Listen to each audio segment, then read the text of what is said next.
MLM Nauka, module scientifique russe qui a décollé le 21 juillet dernier depuis le cosmodrome de Baïkonour au Kazakhstan à bord d'une fusée russe Proton, Benoît. Nauka, qui veut dire science en russe, est un laboratoire scientifique qui remplace le module Pierce, bien moins grand, qui s'est détaché de l'USS avant de se consumer dans l'atmosphère au-dessus du Pacifique. Et il s'est fait attendre, ce module Nauka, puisqu'il devait être envoyé à l'origine en 2007, différé à plusieurs reprises. Problème de financement, retard technique au cours de sa conception. Nauka fait donc bien partie aujourd'hui de la structure de l'USS, c'est même le plus imposant avec ses 20 tonnes et un volume intérieur de 70 mètres cubes. Visite guidée avec Thomas Pesquet. La semaine dernière, on a aussi reçu un nouveau module à bord de la station spatiale. C'est très rare, donc on est content d'avoir été à bord au moment où ce module est arrivé. Il a remplacé un ancien module russe qui est là depuis 20 ans, il s'appelle MLM. On a eu quelques aventures à la suite de ce docking, parce que malheureusement, quand on l'a intégré au système de la station, il s'est cru en plein vol, donc il a commencé à établir son orientation personnelle. Le seul souci, c'est qu'il a entraîné la station avec lui. Alors on a rapidement corrigé la situation, mais c'est l'espace. Parfois, ça ne marche pas comme on l'avait espéré, mais on a des procédures pour ça, on a l'entraînement et tout le monde était prêt. Je vais vous faire visiter ce module. On va vers l'arrière de la station, côté russe. Allons-y.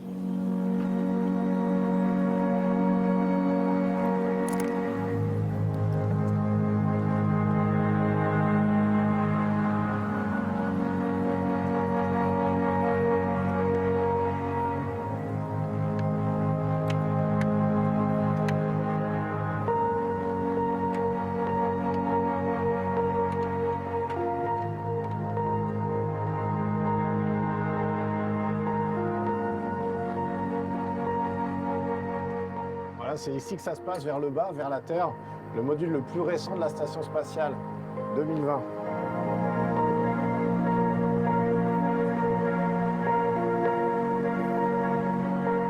On voit ici le sas qu'on a ouvert. Alors à l'ouverture du sas, quand on a un module qui vient de l'espace, ça sent toujours un peu le chaud, un peu le brûlé, un peu, moi je trouve, la crème solaire. C'est vraiment le cycle thermique, l'exposition à la chaleur du soleil qui fait cette odeur un peu spéciale et qu'on a retrouvée encore une fois.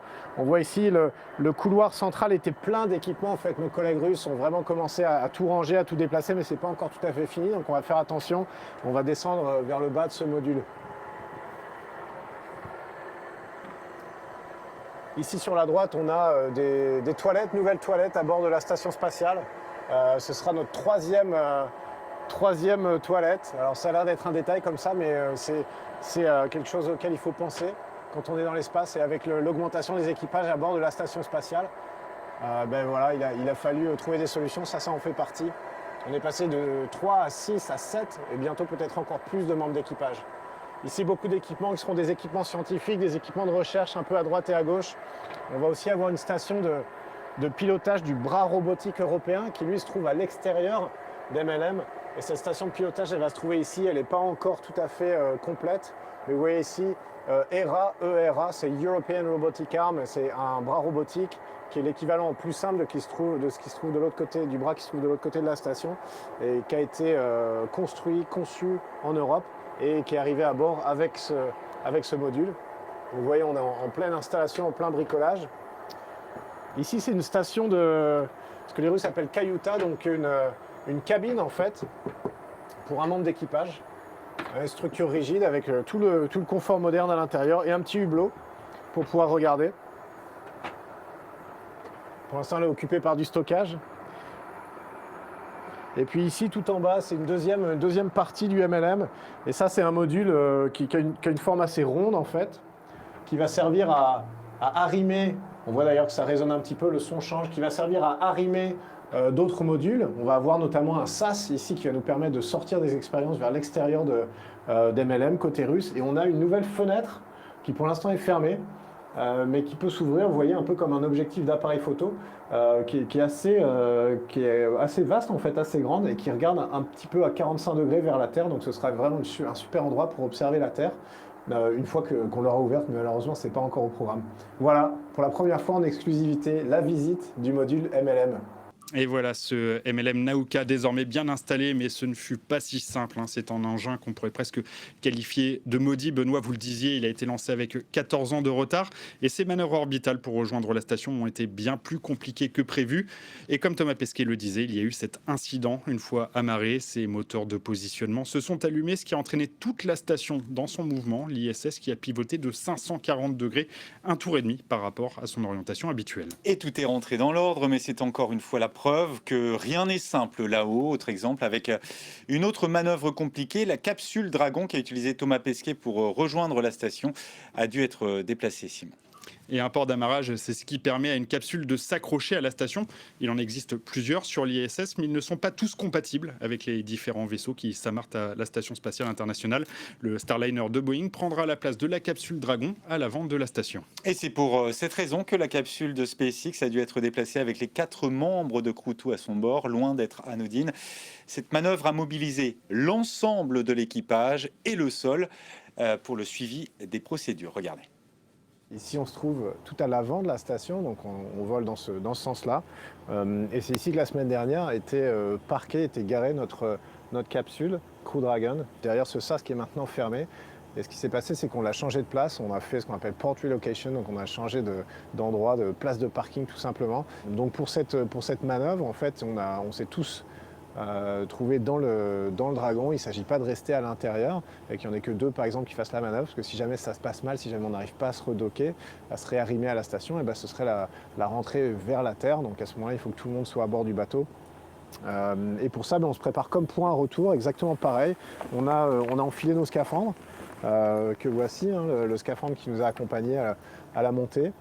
Celui-ci, il a mon drapeau, il a mon nom, donc c'est le mien, je ne peux pas me tromper. Donc tous les 4 membres d'équipage dans nos scaphandres, à l'intérieur, on a préparé tout comme un retour sur Terre. Et puis on s'est détaché de la station spatiale. On a évidemment équilibré les pressions, fermé tous les sas, et on a reculé jusqu'à un peu plus de 60 mètres. Ensuite, on a fait cette manœuvre en quart de cercle, à une distance d'à peu près 60 mètres, pour aller se mettre en face d'une porte d'amarrage qui est juste au-dessus ici, qui a à peu près les mêmes équipements, les mêmes réflecteurs laser pour nos équipements à nous à bord de la capsule. Et puis on a réalisé l'approche finale jusqu'à l'amarrage, jusqu'au docking. On a fermé les crochets qui servent à créer une jonction hermétique. On a égalisé les pressions et puis on a fait exactement les mêmes opérations que le jour de l'arrivée pour une deuxième fois rentrer à bord de la station spatiale. Et avec ces nouvelles manœuvres, le Starliner de Boeing pourra donc s'amarrer à l'ISS. Boeing, c'est l'une des 2 sociétés avec SpaceX à qui la NASA a sous-traité la desserte de la station. De plus en plus d'astronautes vont donc y avoir accès. Et justement, vous en avez peut-être entendu parler, l'ESA, l'Agence spatiale européenne, mène en ce moment une campagne de recrutement. Un succès, plus de 22 000 candidats en Europe et plus de 7 000 rien qu'en France. Qui sont ces aspirants astronautes? Julia Tallier et Laura Mousset en ont rencontré 2. Installation du détendeur, contrôle de la pression d'air. Cela fait 1 an que Laura répète ce rituel avant d'aller plonger. 3 niveaux passés en seulement quelques mois pour atteindre son nouvel objectif, devenir astronaute. La plongée, c'est l'activité sur Terre qui ressemble le plus aux conditions extravéhiculaires dans l'espace en fait. Dans des endroits où il n'y a plus de fond, je me dis là tu flottes, tu pourrais être dans l'espace quoi.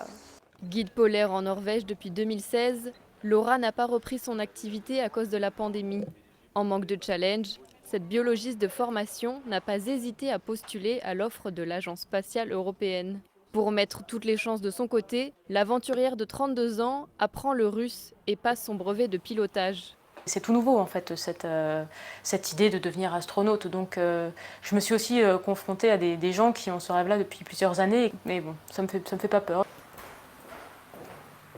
Postulé à l'ESA, Simon, lui, en rêvait depuis longtemps. Mais à seulement 25 ans, il ne pensait pas être éligible à cette promotion. Dans sa start-up parisienne, il travaille en tant qu'ingénieur spécialisé dans les risques satellitaires. C'est en travaillant dans le domaine du spatial que je me suis rendu compte que c'était possible en fait, et que quelqu'un comme Thomas Pesquet, c'était quelqu'un qui sortait de l'école dans laquelle j'ai été. Et pour avoir un aperçu du métier de ses rêves, il a déjà participé à 2 simulations de vie sur Mars, en Pologne et aux États-Unis.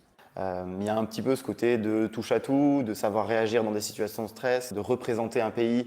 Laura et Simon font partie des 22 589 candidats à vouloir rejoindre l'Agence spatiale européenne, Un nombre record de candidatures qui s'explique par la volonté de l'ESA de rendre plus accessible le métier d'astronaute.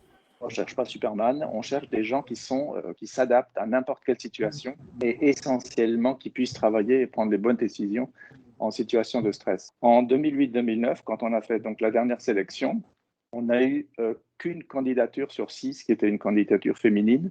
Pour nous, ce n'est pas assez. Seulement 4 ou 6 candidats décrocheront fin 2022 leur ticket pour les étoiles. L'ESA assure qu'au moins une femme en fera partie.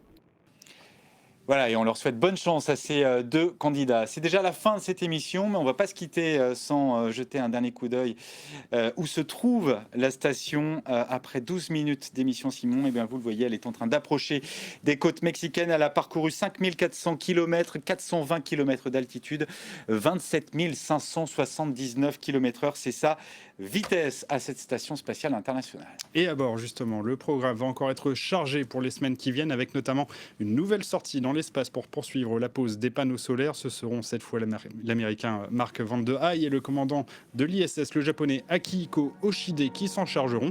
Quant à nous, on vous donne rendez-vous avec Benoît le mois prochain pour la prochaine page du journal de bord de Thomas Pesquet sur RFI et France 24. Au revoir Simon. Au revoir.